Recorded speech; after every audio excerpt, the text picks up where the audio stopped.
Hello po sa inyo, ma'am. Hello! Hello po, Sir Dennis. Salamat din po sa pag-answer ng call kanina. So, Okay po. yun po. And I was given the task to discuss with you po yung update ni NZ regarding po sa GVV ni Ma'am Grace. Tama po ba, ma'am? Opo. Nakalagay dito po is congratulations! Yay! Yay! Yes po, sir.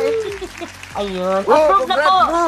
Congrats! Thank you, Answered prayer po, ma'am at sir. Na-approve na ang GVV ni Ma'am Grace. Naiiyak na siya, ma'am. Thank you very much. Salamat din po sa tiwala na binigyan niyo po with SDH. Actually po, kagigising po niya, ginising ko lang po talaga siya.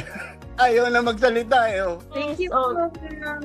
Hindi Tupad na naman po yung namin, yung mga prayers namin na magkasama na rin po kami. Kumusta po yung pakiramdam niyo po ngayon, sir, na na-approve na ang kataga niyo pong pinaglaban po na GBB? Napaka-overwhelmed ko. So, highly recommended talaga. Sabi ko nga sa sarili ko at kay Grace, magtiwala tayo sa kanila, sa Panginoon. Tsaka magaling yung advisor na nakuha ko. Thank you talaga, Yes SDH. po. Kayo po, Ma'am Grace. Tuwan-tuwa po ako dahil hindi po nagkamali si Dennis sa pagpili po.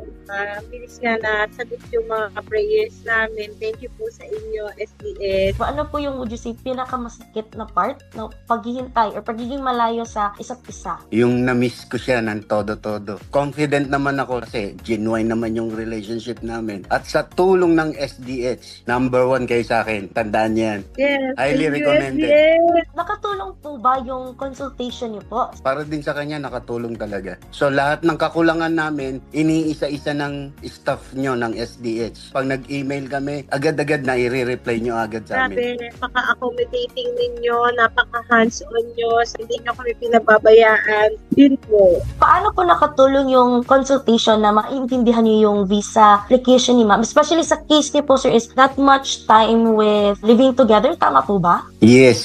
Kasi nung nag-vacation ako, a month lang ang vacation ko. So, kulang na kulang para sa amin dalawa. So, nung nag-file na ako kay Ma'am Lian, sinabi ko na lahat-lahat. Yung totoo namin. Magtanong kayo na magtanong sa akin, ipoprovide ko. Kaya satisfied ako kay Ma'am Lia, sa SDH. Hindi ako makapaniwala po, ang galing nila talaga. Tsaka 1 pa lang, ma'am. Nilodge nyo, ma'am, di ba? 5 Yes po. ng May. Yes po, 1 week. Oh, Grabe, ang bilis niya. Galing ang niya bilis, talaga. di ba? Ang galing. Kung may kapwa Pinoy po kayong nawawala ng pag-asa na makasama yung loved ones sila sa New Zealand, ano po yung masasabi niyo po ngayon? Masasabi ko, i-recommend ko kayo 101%. Ayun. Number 1. Yes. SDH, Salamat the po, team. Sir Denny. Okay po.